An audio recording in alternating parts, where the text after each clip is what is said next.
तत्तेऽनुकम्पां सुसमीक्ष्यमाणो भुञ्जान एवात्मकृतं विपाकम् हृद्वा वपुरभिर्विदधन्नमस्ते जीवेतयो मुक्तिपदे सदाय भाक्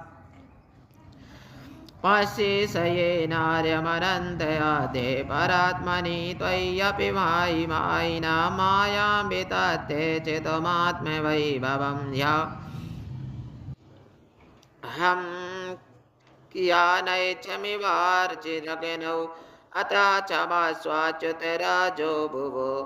यजानतास्त्वत्पृथनीशमानिना अजावने पान्थतमोऽधचक्षुषा एषोऽनुकम्प्यो मयि नाथवानिति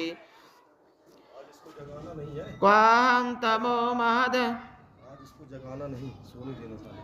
हङ्कचराग्निवाभूरसंवेष्टिताण्डखट्वा साप्तवितास्तिकायम् क्वेदृग्विधा विगडिताण्डपराडुचर्या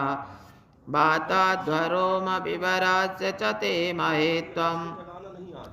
उत्पेक्षणं गर्भगतस्य पादयो किं कल्पते मातुरधोच्छजागसि किमस्ति नास्ति व्यपदेशभूषितं तवास्ति कोच्छे कियदप्यय नन्तः जगत्त्रयान्तो दधि सम्प्लबोधे नारायणस्योदरनाभिनालात्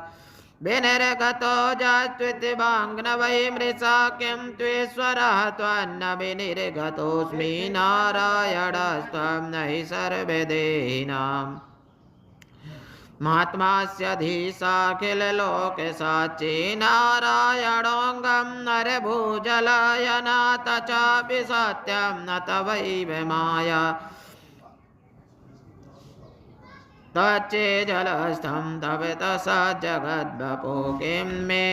न द्रष्टुं भगवन् तदैव किं वा सुदृष्टं हृदि मे तथैव किं दोषपद्येव पुनर्व्यदर्शि अत्रैव मायाधमनावतारे यस्य प्रपञ्चस्य बहिस्फुटस्य कृष्णस्य चान्तरजठरे जनन्या मायात्ममेव प्रकटीकृता